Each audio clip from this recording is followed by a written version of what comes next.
This call is now being recorded. Hello good evening everyone. तो जैसा आप सभी स्टूडेंट्स को पता है, हम बीजीए सर्वसमीकाएं पढ़ रहे थे।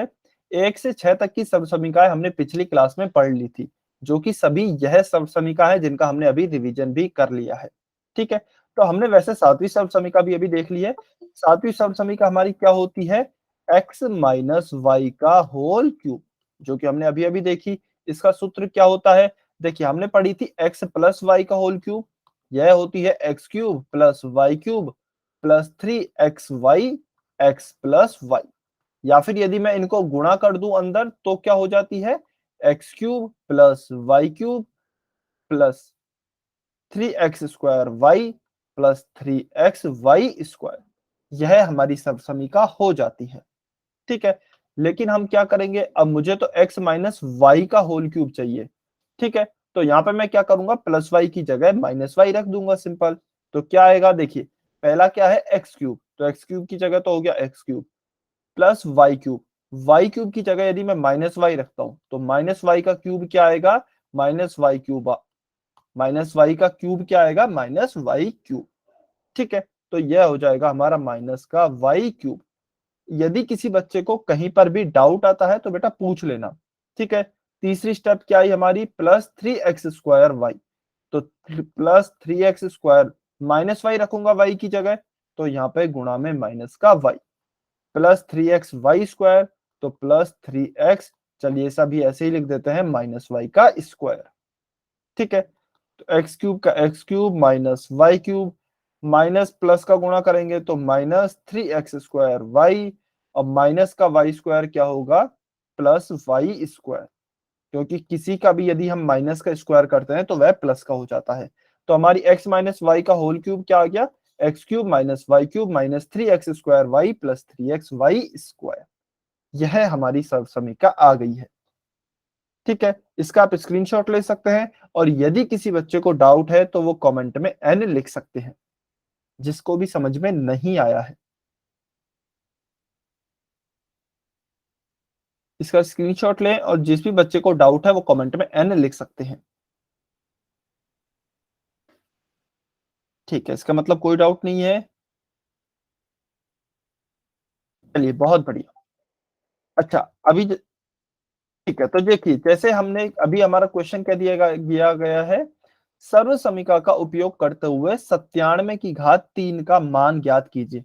हमें डायरेक्ट ऐसे नहीं करना है 97 गुणा 97 गुणा 97, अदरवाइज मार्क्स नहीं मिलेंगे, क्योंकि साफ साफ लिखा गया है सर्व समीका का उपयोग करते हुए करना है।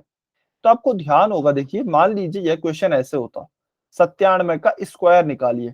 तो हम कैसे करते? 97 को हम दो संख्याओं के रूप में तोड़ते हैं, या तो प्लस में या माइनस में। ठीक है, अब प्लस या माइनस में कैसी संख्याओं के रूप में तोड़ते हैं? जिनमें से एक संख्या के लास्ट में 0 हो, जिससे कि हमें सॉल्व करने में आसानी हो। आपको पता है, मान लीजिए मुझे 103 का स्क्वायर निकालना है, तो मैं कैसे लिखता हूं? 100 प्लस 3। ठीक है, अब काफी बच्चे कहेंगे कि सर इस 97 का क्यूब निकालना है अभी हमें, तो ऐसे लिख सकते हैं इसको, 100 माइनस 3 का क्यूब। बिल्कुल आप ऐसे लिख सकते हैं। और क्या कर सकते हैं? इसको a माइनस बी, या फिर अभी तो x माइनस वाई ही लिख लेते हैं, x माइनस वाई के होल क्यूब। इससे सॉल्व कर सकते हैं सब समीका से। यह भी ठीक है। कुछ बच्चे बोलेंगे कि सर इसको ऐसे भी लिख सकते हैं, 90 प्लस 7 का होल क्यूब। फिर हम किससे सॉल्व करेंगे? x प्लस वाई की होल क्यूब। इस वाली सब समीका से सर सॉल्व कर सकते हैं इसको। यह भी ठीक है, दोनों ही ठीक है। किसी भी तरीके से आप सॉल्व कर सकते हैं। ठीक है, अब मुझे ये बताइए, ऑप्शन ए और बी में से क्या आप इसे सॉल्व कर लेंगे? यदि सॉल्व कर लेंगे तो y लिखेंगे, और नहीं कर पाएंगे तो n लिखेंगे। क्योंकि समय थोड़ा सा कम है, हमें हमारा सिलेबस कंप्लीट करना है, इसलिए बस आपसे पूछा जा रहा है। यदि आप सॉल्व नहीं कर पाएंगे तो मैं सॉल्व करके बता दूंगा, पूरा सॉल्व करना पड़ेगा, उसमें थोड़ा सा समय लगेगा। और यदि आप सॉल्व कर लेंगे तो y लिखें या a लिखें? जल्दी से कमेंट करके बताइए, क्या आप इसे सॉल्व कर लेंगे? क्योंकि इस तरीके के हमने काफी क्वेश्चन सॉल्व कर लिए हैं। सभी बच्चे बेटा कमेंट करके बताइए, क्या आप इसे सॉल्व कर लेंगे? दोनों तरीके से हो जाएगा। या तो 100 माइनस 3 की घात 3 करके कर लें, उसमें x माइनस वाई वाली हमारी सर्व समीका लगेगी, या फिर इसको 90 प्लस 7 करके भी लिख सकते हैं और फिर हमारी x प्लस वाई वाली सर्व समीका लगेगी। कर लेंगे, ठीक है। तो इसको इसका भी स्क्रीनशॉट लें, ये आपके होमवर्क में है। ये आपके होमवर्क में रहेगी, क्योंकि मैं इसलिए छुड़वा रहा हूं क्योंकि एक तो थोड़ा सा समय हमारे पास कम है, हमें सिलेबस कंप्लीट करना है, ये हमारा लास्ट वीक है। सेकंड थिंग कि हमने काफी सारे क्वेश्चंस इसमें सॉल्व कर लिए हैं पहले इसी तरीके के ना। ठीक है, चलिए बहुत बढ़िया। अच्छा, चाहे तो देखिए आप इसका वो भी ले सकते हैं स्क्रीनशॉट, लेकिन ये इसलिए दिया जा रहा है ताकि आप अपना आंसर मैच कर सकें, आप अपना आंसर मैच कर सकें कि कहीं आंसर गलत तो नहीं आया है। इसका भी स्क्रीनशॉट ले लें।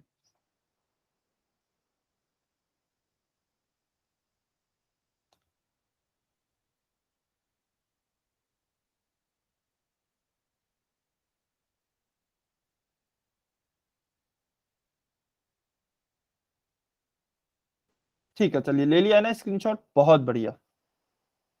अभी हम आगे चलते हैं। सेकंड क्वेश्चन है हमारा, क्या है? 3x minus 4y, 3x minus 4y की घात 3, इसका हमें मान ज्ञात करना है। ठीक है, 3x माइनस 4y का होल क्यूब है। चलिए इसको हम कंपेयर करें। अब देखिए हमारे क्वेश्चन में क्या है, हमारे क्वेश्चन में ही हमें x और y दिए गए हैं, तो क्या हम सर्वसमीका एक्स वाई वाली यूज करेंगे क्या? नहीं, हम सर्वसमीका एक्स वाई वाली यूज नहीं करेंगे, नहीं तो हम कंफ्यूज हो जाएंगे। तो हम कौन सी यूज करेंगे? ए बी वाली कर लेते हैं, ए माइनस बी का होल क्यूब। हम इससे कंपेयर करेंगे, इसको मैं यहां लिख देता हूं, ए माइनस बी के होल क्यूब, इस वाली सर्वसमीका से हम कंपेयर करेंगे। यह सर्वसमीका क्या होती है? A cube minus b cube minus 3a² b plus 3ab², यह हमारी सर्वसमीका होती है। कुछ नहीं, बस जो एक्स वाली सर्वसमीका है उसको ए बी के रूप में लिख दिया है। क्यों? क्योंकि हमारे क्वेश्चन में एक्स वाई है, यदि हम सर्वसमीका भी एक्स वाई वाली यूज करेंगे तो हम कंफ्यूज हो जाएंगे। इसलिए जब भी आपके क्वेश्चन एक्स वाई वाली आए सर्वसमीका, तो हम ए बी वाली यूज करेंगे, और यदि क्वेश्चन में ए बी दिए गए हों तो हम सर्वसमीका एक्स वाई वाली यूज करेंगे। ठीक है, सर्वसमीका एक ही है, बस लिखने का तरीका अलग अलग है। तो चलिए अब हम कंपेयर करते हैं।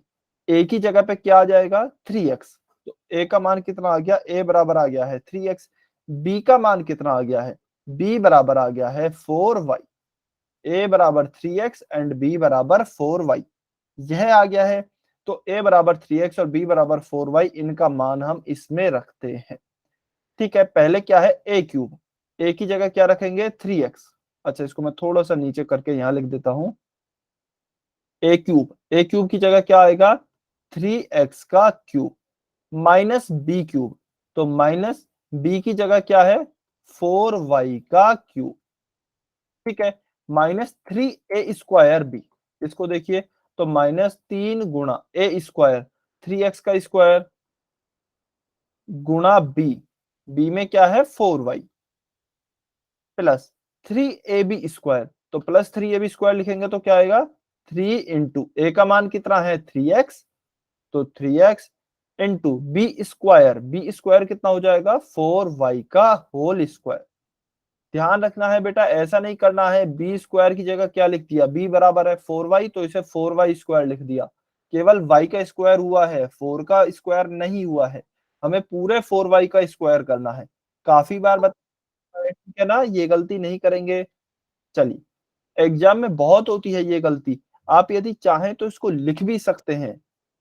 यदि आप कहीं पे मिस्टेक करते हैं ना, तो उन मिस्टेक्स को नोट कर लीजिए और उनको बार बार देखते रहिए, और खासकर पेपर से पहले जरूर देख के जाइए। ठीक है, बहुत बार ये गलती होती है, तो ये गलती हमें नहीं दोहरानी है। चलिए सॉल्व करते हैं। 3x का क्यूब, 3 का क्यूब क्या आता है? 3 गुणा 3 गुणा 3, 3 तिया 9, 9 तिया 27, तो 27x³ ठीक है, माइनस 4 का क्यूब क्या आता है? 4 चौके 16, 16 चौके 64, 64y³ ठीक है, माइनस 3 गुणा 3x का होल स्क्वायर, यानी कि 3 का स्क्वायर 9, x का स्क्वायर x² गुणा 4y, तो 4y प्लस 3 गुणा 3x गुणा 4y का स्क्वायर क्या होगा, 4 का स्क्वायर 16, y का स्क्वायर y स्क्वायर। ठीक है, चलिए आगे लिख लेते हैं। कुछ नहीं, बस देखिए मेन जो काम होता है ना, मेन काम होता है कि इसको आप सर्वसमीका में a और b के मान निकालिए और सर्वसमीका में रखिए। उसके बाद तो बस सॉल्व करना होता है धीरे धीरे स्टेप्स को। तो धीरे धीरे स्टेप्स को सॉल्व करते रहिए, आपका आंसर आ जाएगा। ठीक है, तो पहले क्या है 27x क्यूब, तो 27x cube minus 64y cube, तो 64y क्यूब माइनस, देखिए 9 तिया 27 और 27 चौके होते हैं 108, तो 108 एक्स स्क्वायर है और वाई है, तो 108 एक्स स्क्वायर वाई। ठीक है, प्लस 3 तिया 9 और 9 गुणा यदि आप 16 करेंगे तो 16 गुणा 9 होता है 144। 16 गुणा 9 कितना हो गया है 144 एक्स और वाई स्क्वायर, तो क्या हो जाएगा एक्स वाई स्क्वायर। तो यह आपका आंसर होगा, यह आपका आंसर होगा। यानी कि हमने इसका मान ज्ञात कर लिया है या फिर इसको एक्सपेंड कर दिया है, खोलकर लिख दिया है। क्या आया, ये हमारा उत्तर आया। ठीक है, क्या सभी बच्चों को क्लियर है? जल्दी से वाई और एन लिखकर बताइए। क्या सभी बच्चों को समझ में आया बेटा? अच्छा, जबरदस्ती प्लीज वाई नहीं लिखिए। यदि आपको समझ में आया है तभी वाई लिखें, नहीं समझ में आया है तो एन लिखें।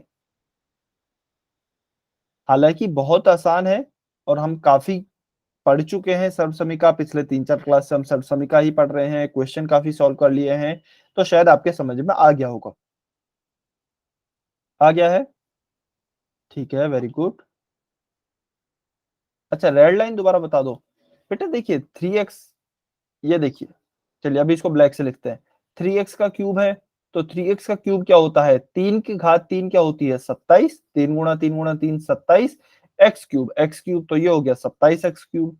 माइनस है तो माइनस का माइनस, 4 का क्यूब क्या होता है 4 गुणा 4 गुणा 4, तो 4 चौके 16, 16 चौके 64, तो ये हो गया 64 और वाई क्यूब का वाई क्यूब। ठीक है, फिर यहाँ पे माइनस का चिन्ह है तो माइनस का चिन्ह।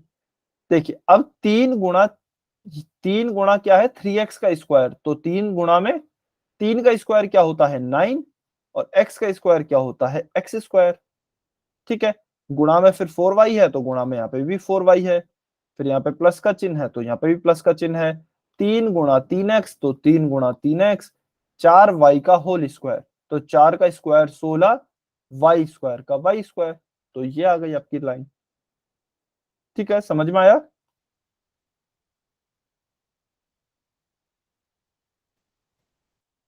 उसके आगे भी हमने ब्लू वाली लाइन में भी कुछ नहीं किया, बस हमने गुणा किया है। ठीक है, इन तीनों को आपस में गुणा किया है, इनको और इनको आपस में गुणा किया है, बस कुछ नहीं किया, गुणा करके लिखा है। ठीक है, चलिए आपको समझ में आया? अच्छा, एक काम करते हैं बेटा, स्क्रीनशॉट लीजिए। चलिए आप है ना स्क्रीनशॉट लीजिए, इसका स्क्रीनशॉट लेंगे इस क्वेश्चन का, ये आपके होमवर्क में है।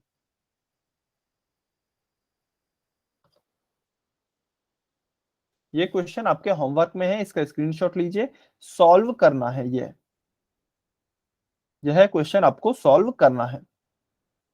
ठीक है, एक इसका स्क्रीनशॉट लीजिए। अच्छा चलिए, पहले ये बताइए मुझे 192 को आप क्या लिखेंगे कमेंट में? कमेंट में बताइए 192 को आप क्या लिखेंगे?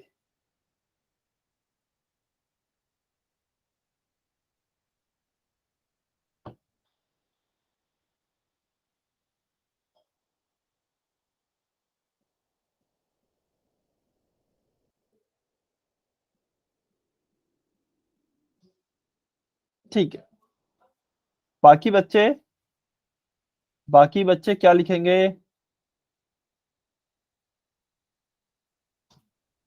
बेटा बाकी बच्चे क्या लिखेंगे? सोचिए, देखिए थोड़ा सोचिए, 192 को क्या लिखने से आपको बहुत कम स्टेप्स में और बहुत आसानी से सवाल हल हो जाएगा। ओके,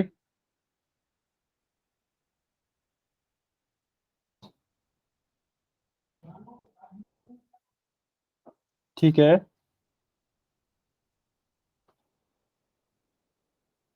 केला देवी की आईडी से जो स्टूडेंट हैं, शिल्पा शिल्पा की आईडी से जो स्टूडेंट हैं।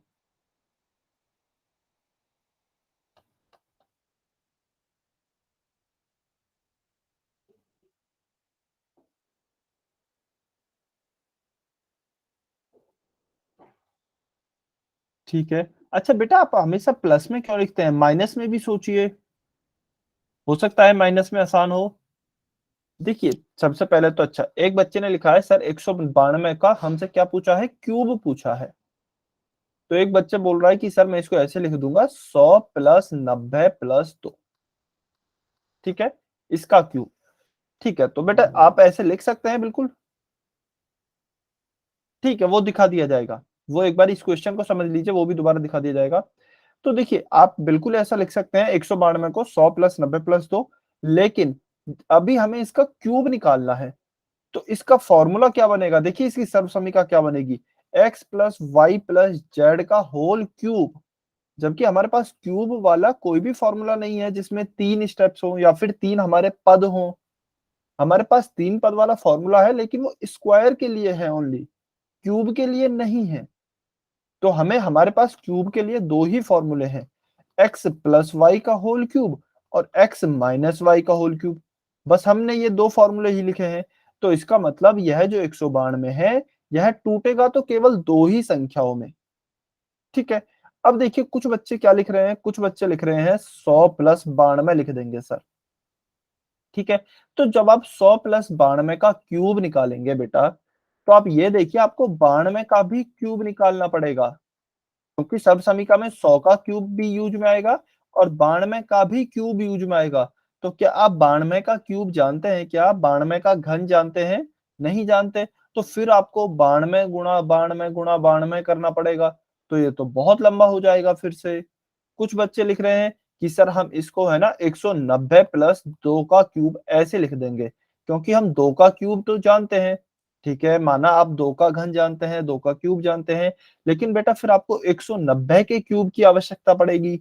चलिए, 190 का क्यूब यदि आप निकालेंगे भी, 190 गुणा 190 गुणा 190, तो 3 तो जीरो हो जाएंगी। तो ये तो 3 जीरो आ गई। फिर भी आपको देखिए 19 गुणा 19 गुणा 19 करना पड़ेगा।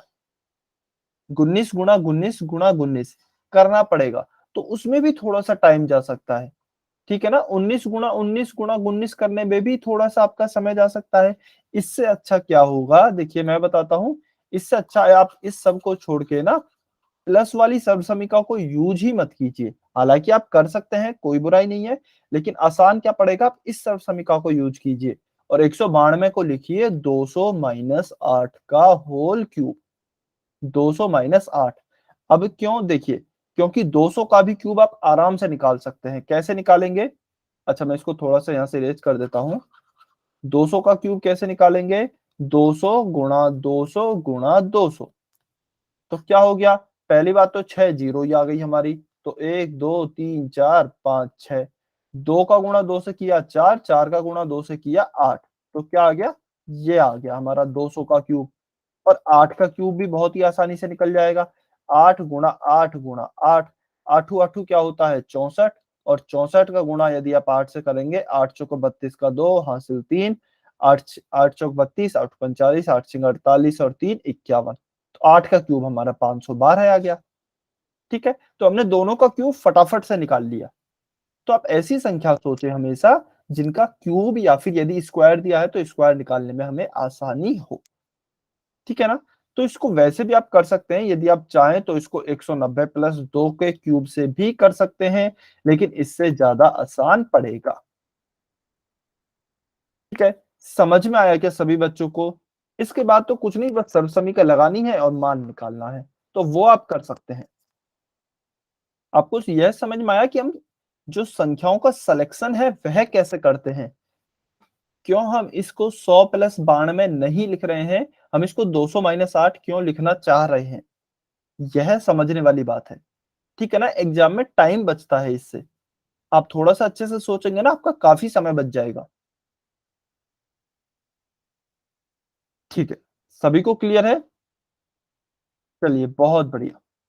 यदि यह क्लियर है तो देखिए हमारे जो भी XY वाले यानी कि जो सेकंड चैप्टर था, सेकंड चैप्टर में है ना 10वीं के सेकंड चैप्टर को पढ़ने के लिए 10वीं का जो बहुपद चैप्टर है, हमारी सेकंड प्रश्नावली है, उसको पढ़ने के लिए मैंने आपको पहले भी बताया था, आपको 2 चीजें आनी चाहिए या फिर ऐसे कह सकते हैं कि 9वीं क्लास के 2 चैप्टर आने चाहिए। पहला चैप्टर कौन-सा था? पहला चैप्टर तो था बहुपद, जो कि हमने अभी तक पढ़ा है।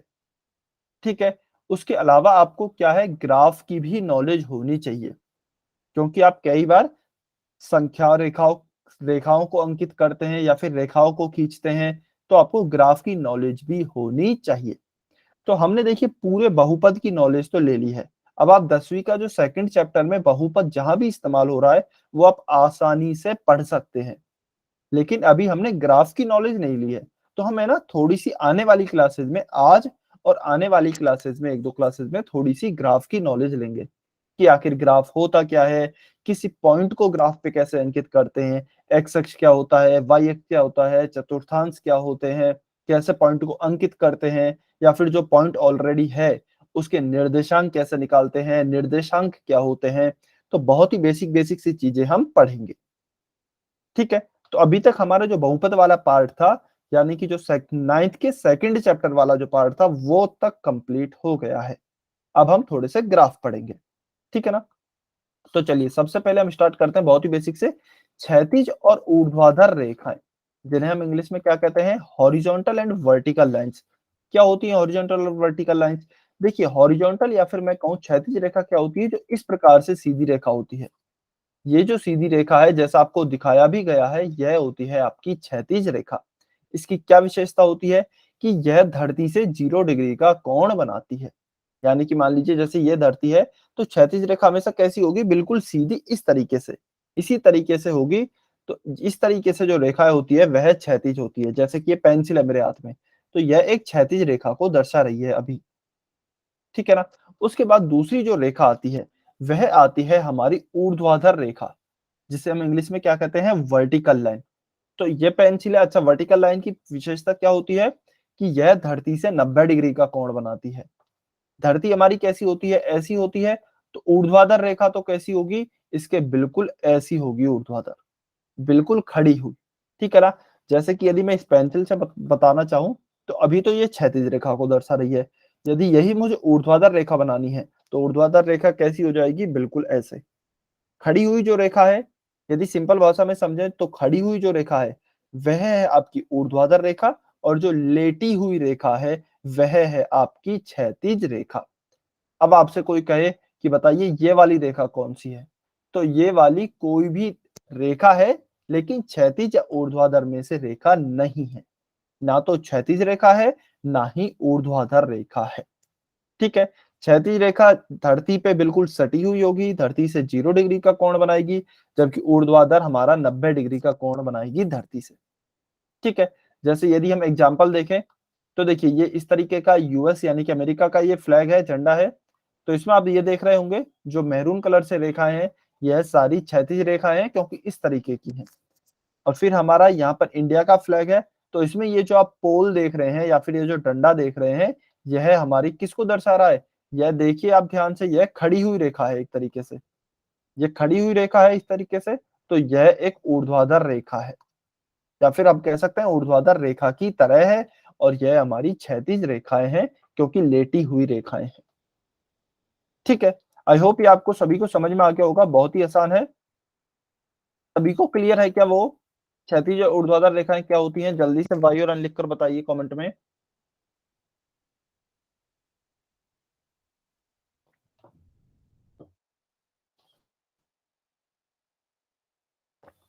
सभी बच्चे बताइए बेटा, क्या सभी बच्चों को क्लियर हुआ क्षैतिज और ऊर्ध्वाधर रेखाएँ?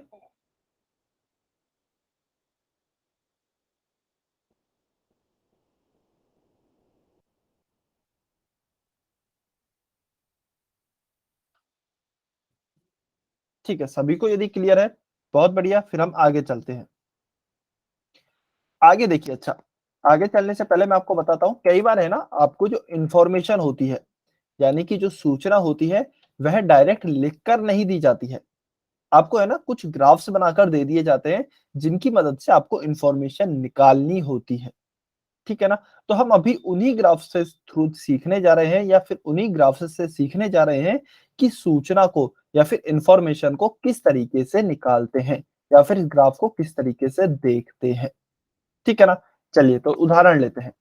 हमें यह ग्राफ दिया गया है और क्या कहा गया है, किसी दुकान द्वारा सप्ताह के 5 दिनों में बेचे गए बल्बों की संख्या।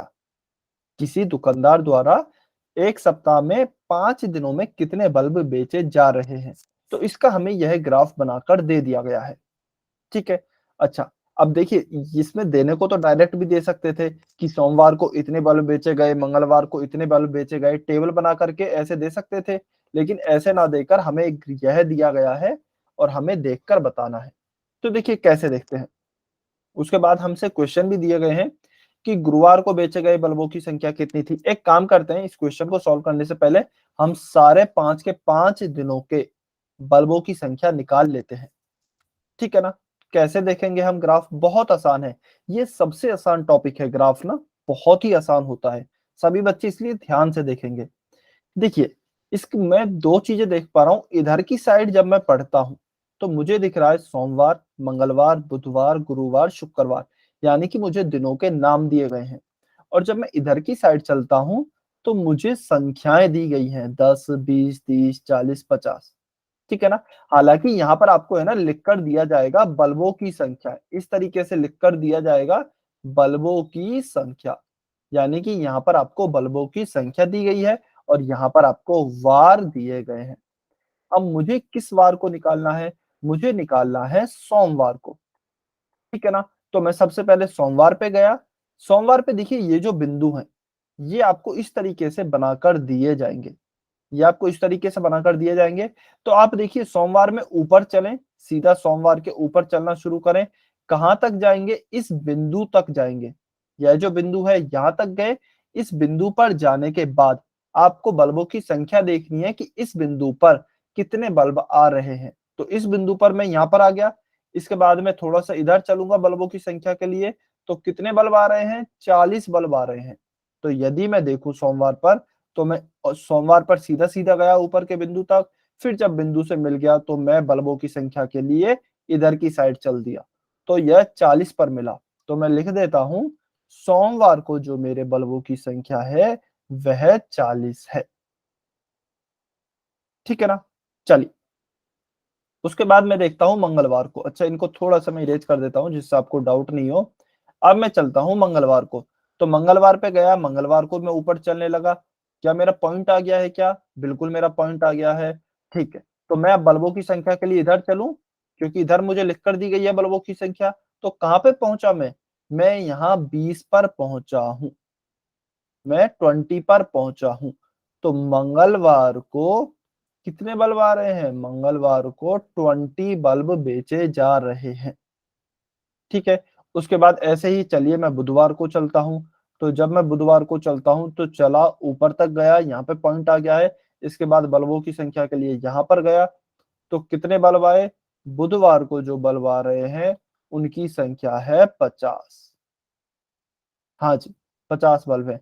ऐसे ही यदि गुरुवार को देखें, चलिए गुरुवार को आप बताइए, गुरुवार को कितने बल्ब आएँगे? गुरुवार को कितने बल्ब आएँगे? चलिए आप बताइए। गुरुवार को कितने बल्ब आएँगे? वेरी गुड, गुरुवार को यदि हम देखें तो ऊपर चले यहाँ पे पॉइंट आ गया और जब पॉइंट आ गया है यहाँ पर, तो हम यहाँ पर चलेंगे तो फिर से 40 पर ही आ रहे हैं। तो गुरुवार को कितने बल्ब हो गए? 40। और ऐसे ही फिर हम देखते हैं शुक्रवार को, तो शुक्रवार को यदि आप बल्ब देखेंगे, तो शुक्रवार को कितने बल्ब आ रहे हैं? 30 बल्ब। बिल्कुल, तो शुक्रवार को कितने आ रहे हैं? 30 यानी कि 30। तो अब हमसे कोई भी क्वेश्चन पूछ लीजिए, क्योंकि हमको जो सूचना टेबल के रूप में उसे देनी चाहिए थी, वह हमने अब निकाल ली है। अब हमसे कोई भी क्वेश्चन पूछ लीजिए, हम आंसर कर देंगे। जैसे पहला क्वेश्चन है, गुरुवार को बेचे गए बल्बों की संख्या कितनी थी? तो हमने देखा गुरुवार को, अब तो हम वैसे भी जल्दी से देखकर बता सकते हैं, इस पॉइंट तक गए या फिर डायरेक्ट जो हमने निकाला है, गुरुवार को 40 बल्ब। हमारा क्या उत्तर हो गया? गुरुवार को हमने 40 बल्ब बेचे हैं। ठीक है ना? उसके बाद दुकानदार द्वारा किस दिन सबसे अधिक बल्ब बेचे गए हैं? तो आप देखिए किस दिन सबसे अधिक बेचे गए हैं? बुधवार को बेचे गए हैं सब। और कितने बल्ब बेचे गए हैं? 50 बल्ब बेचे गए हैं। हाँ जी, तो बुधवार को बेचे गए हैं और 50 बल्ब बेचे गए हैं। ठीक है? पूरे सप्ताह में बल्बों की संख्या ज्ञात करें। पूरे सप्ताह में टोटल कितने बल्ब बेचे गए हैं? तो हम इनको जोड़ देते हैं, टोटल कितने बल्ब? 40 और 20, 60, 60 और 50, 110, 110 और 40, 150, 150 और 30, 180। तो टोटल एक हफ्ते में या पूरे वीक में 180 यानी कि 180 बल्ब बेचे गए हैं। ठीक है? तो ये हमारा क्या उत्तर आ गया? 180। तो इस प्रकार से आपको इंफॉर्मेशन निकालनी होती है ग्राफ के द्वारा। समझ में आया सभी बच्चों को? क्या सभी बच्चों को क्लियर है? वाई और एन लिखकर बताइए। ठीक है, ठीक है, सभी बच्चों को क्लियर है, तो चलिए नेक्स्ट क्वेश्चन पे चलते हैं। नेक्स्ट क्वेश्चन क्या दिया गया है? अब देखिए, हमें दिया गया है कि एक ग्राफ है और चित्र में हमें रवि और मोहन द्वारा कुल अंक 50 में से 5 विषयों में प्राप्त अंक दर्शाए गए हैं। हाँ जी, चीनू कुमार की आईडी से जो स्टूडेंट है, बेटा कुछ डाउट है क्या? चीनू कुमार की आईडी से जो स्टूडेंट है, आपने हैंड रेज किया है, हाथ उठाया है आपने, कुछ डाउट है क्या? ठीक। तो देखिए, हमसे क्या कहा गया है कि दो व्यक्ति हैं या फिर दो स्टूडेंट्स हैं, रवि और मोहन।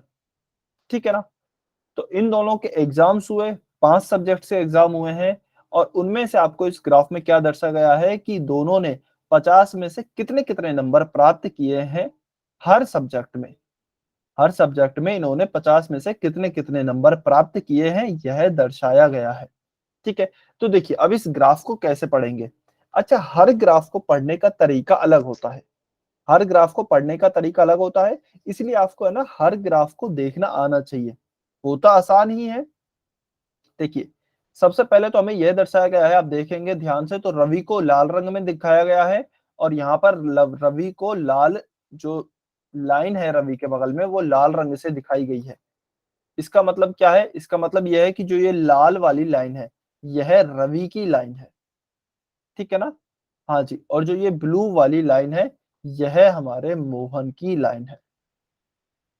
ठीक है? क्योंकि दिखाया भी गया है मोहन को नीले रंग से। अब देखिए, मैं एक काम करता हूं, मैं सबसे पहला है ना डिटेल निकाल लेता हूं। तो यहाँ पे मैं लिख लेता हूँ रवि और यहाँ पे मैं लिख लेता हूँ मोहन। अच्छा, मोहन को नीले रंग में लिखते हैं, तो यहाँ पे मैं लिख लेता हूँ मोहन। एक मिनट। और इनको है ना मैं दोनों के नंबर लिख लेता हूँ हर सब्जेक्ट में। तो चलिए, सबसे पहले गणित है नीचे, तो मैं गणित में नंबर लिखता हूँ।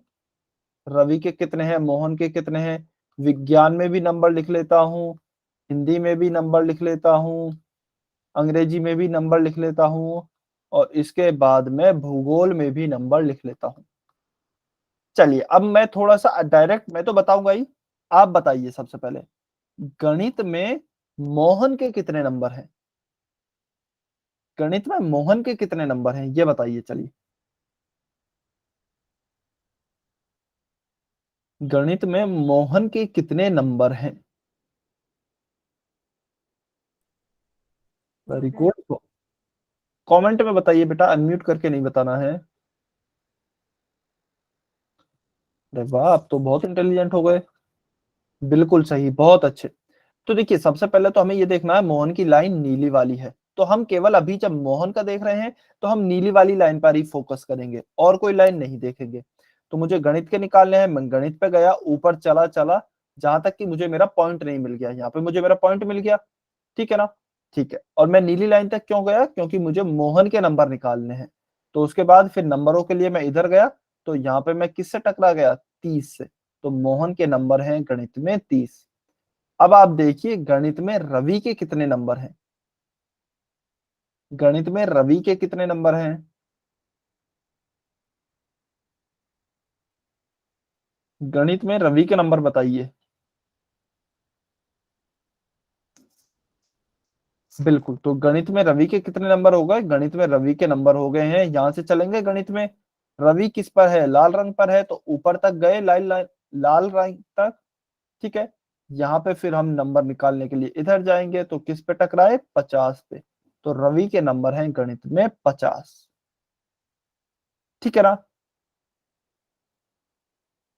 ठीक है, चलिए अब आप मुझे बताइए, विज्ञान में रवि के कितने नंबर हैं? विज्ञान में रवि के कितने नंबर हैं? जल्दी से कमेंट में बताइए।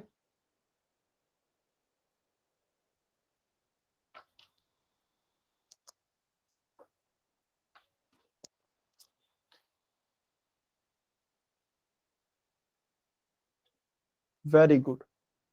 तो कितने नंबर आएंगे विज्ञान में रवि के? विज्ञान में चलेंगे और लाल लाइन तक चलेंगे। विज्ञान से चलना शुरू किया, लाल, अच्छा एक मिनट, लाल है ना, तो चलिए रेड ही ले लेते हैं। विज्ञान से चलना शुरू किया, यहाँ पे आए और फिर यहाँ पर गए, तो कहाँ पे मिल गए? 30 पर, इस पर मिल गए। तो यहाँ पे हमारे हो जाएंगे विज्ञान में 30 नंबर रवि के। मोहन के बताइए विज्ञान में, मोहन के बताइए विज्ञान में।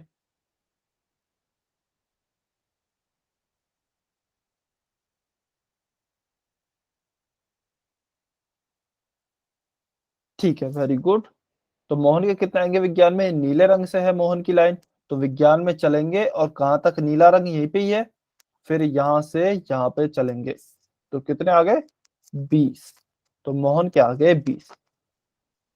ठीक है ना? चलिए अभी आप शायद सीख गए हैं सभी। हाँ जी, सभी सीख गए हैं, तो मैं थोड़ा जल्दी जल्दी से कर रहा हूँ, ठीक है ना सभी को। देखिए सबसे पहले हम मोहन के लिए निकाल लेते हैं सभी के नंबर। तो मोहन के लिए चलते हैं, और मोहन के लिए सबसे पहले निकालते हैं हिंदी में। तो हिंदी में चलेंगे, यहाँ तक चलेंगे, और फिर यहाँ से जब यहाँ पर जाएंगे तो कितने आ गए हिंदी में? 50 आ गए। तो हिंदी में लिख लिए मोहन के 50। उसके बाद अंग्रेजी में देखते हैं मोहन के, तो यहाँ तक चलेंगे ऊपर तक, ये यहाँ तक गए, इसके बाद यहाँ से यहाँ पे गए, तो कितने आ गए? 30। तो अंग्रेजी में आ गए 30। ठीक है, फिर हम चलते हैं भूगोल में। तो भूगोल में यदि हम देखें, नीचे से चलना शुरू करें तो ऊपर तक, यहाँ तक, और इसके बाद फिर से यहाँ पे, तो कितने आ गए हैं? 50। तो मोहन के भूगोल में नंबर आ गए हैं 50। ठीक है, मोहन के तो सारे कंप्लीट हो गए। अब हम देखते हैं रवि के। रवि के गणित और विज्ञान में हो गए थे, हिंदी में देखते हैं। तो हिंदी में चले चले, यहाँ पे है रेड पॉइंट, यहाँ तक आ गया है। उसके बाद यहाँ से यहाँ चलेंगे तो कितने आए? 40। तो हिंदी के आ गए 40। उसके बाद अंग्रेजी में, अंग्रेजी में यहाँ से यहाँ तक चले, और यहाँ से फिर यहाँ पे चले, तो कितने आ गए? 20। तो यहाँ पे लिखा 20। और फिर यदि हम लास्ट में देखें भूगोल में, अच्छा भूगोल में देखिए, चलिए आप बताइए भूगोल में कितने आए हैं? भूगोल में आप बताइए कितने आए हैं रवि के?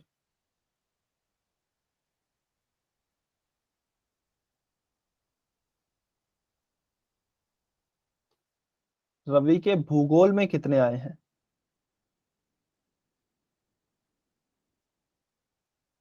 वेरी गुड, बहुत बढ़िया। क्योंकि देखिए जो हमारी भूगोल वाली लाइन है ना, ये वाली जो लाइन है लाल वाली, अच्छा मैं इसको सबको मिटा देता हूँ जिससे कि आपको ये समझ में आ सके। एक मिनट,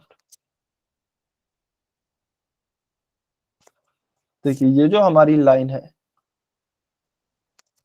रवि की जो लाइन है, यह सेम यहीं पर ही खत्म हो रही है जहां मोहन की लाइन जा रही है। ये हालांकि जो बिंदु है, बिंदु आप देख रहे होंगे यहाँ पर, बिंदु आपको नीले रंग का दिखाया गया है, लेकिन जो लाल रंग का बिंदु है वो भी यहीं पर ही है, इसके पीछे ही है। ठीक है ना? तो यदि हम लाल रंग का बिंदु भी देखेंगे, तो यहाँ पे जाएंगे भूगोल में, एक मिनट, तो हम यहाँ पे जाएंगे भूगोल में यहाँ तक, और उसके बाद नंबर देखने के लिए यहाँ पर, तो कितने आ जाएंगे? 50 नंबर आ जाएंगे रवि के भूगोल में। ठीक है ना? और मोहन के कितने हैं? मोहन के भी 50 ही हैं। दोनों के सेम नंबर है, इसलिए दोनों एक ही पॉइंट पर आ गए हैं। ठीक है, चलिए हमने हमारी सारी डिटेल्स निकाल ली। अब देखिए सारे क्वेश्चंस को हम सॉल्व करते हैं जल्दी से। रवि ने हिंदी विषय में कितने अंक प्राप्त किए? तो हम देखते हैं, रवि ने हिंदी में कितने किए? 40। ठीक है, तो इसका उत्तर क्या हो गया है? इसका उत्तर हो गया है 40। के बाद रवि और मोहन द्वारा गणित में प्राप्त अंकों का अंतर कितना है? चलिए आप बताइए। रवि और मोहन ने जो गणित में अंक प्राप्त किए हैं उनका डिफरेंस क्या है, उनका अंतर क्या है? कमेंट करके बताइए आप। रवि और मोहन ने गणित में जो अंक प्राप्त किए हैं उनका क्या अंतर है? डिफरेंस बताना है, डिफरेंस, अंतर। कितना गैप है उन दोनों में? सर रवि 10 और का। क्यों बेटा 10 का क्यों गैप है? गणित में बताइए। रवि के कितने हैं सर रवि की 50 है। और मोहन के कितने हैं? 30। तो कितना अंतर हुआ? 20। तो आपने 10 कैसे बोला पहले? 10 कैसे निकाला था एक बारी आप बताएंगे? सर ऐसे ही देखा था ग्राफ में थोड़ा। हाँ, इसीलिए हमेशा ध्यान से देखना चाहिए, पहले देखना चाहिए, सोचना चाहिए, फिर हमें आंसर फाइनल हमारा देना चाहिए। ठीक है, तो 20 का अंतर है ना? सभी को दिख रहा है। रवि के कितने हैं? रवि के 50 हैं, जबकि मोहन के कितने हैं? मोहन के गणित में 30 हैं। तो 50 में से 30 घटाएंगे तो कितने आएंगे? 20 आएंगे। ठीक है ना? चलिए, रवि के द्वारा 5 विषयों में प्राप्त अंकों का योग कितना है? इसको सॉल्व करें और पोल सेक्शन में आंसर करें। इसको सॉल्व करें, पोल सेक्शन में आंसर करें।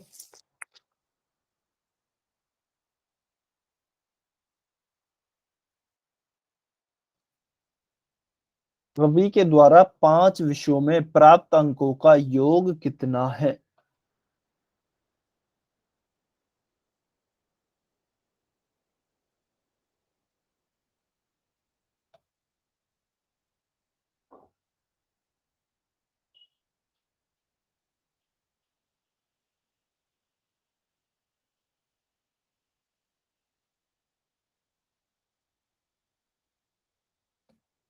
सभी बच्चे सॉल्व करेंगे, पोल सेक्शन में आंसर करेंगे। रवि ने 5 विषयों में टोटल कितने मार्क्स प्राप्त किए हैं?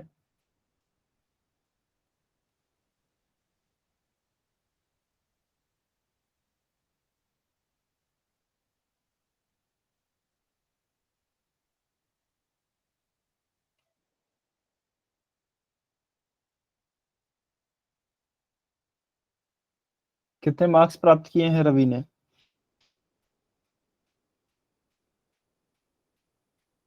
सभी बच्चे आंसर करें, चाहे थोड़ा टाइम ले लीजिए लेकिन सही उत्तर करना है, क्योंकि बहुत ही आसान कॉन्सेप्ट है।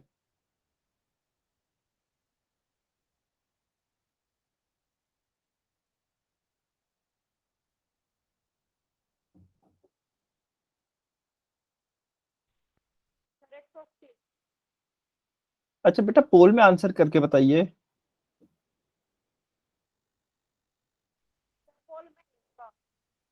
अच्छा ठीक है, कोई बात नहीं। ठीक है, ये मेरा ठीक है सर। अभी देखते हैं क्या उत्तर आएगा। ठीक है, चलिए, लास्ट 15 सेकेंड्स। किसी एक स्टूडेंट ने आंसर नहीं किया है अभी तक।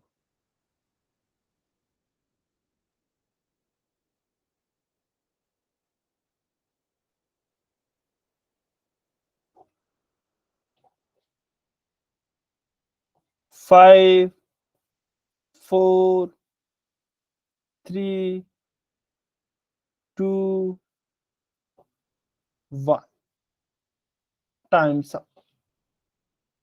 चलिए, अभी जो भी बच्चे पोल सेक्शन में आंसर नहीं कर पाए हैं कमेंट में आंसर कर सकते हैं।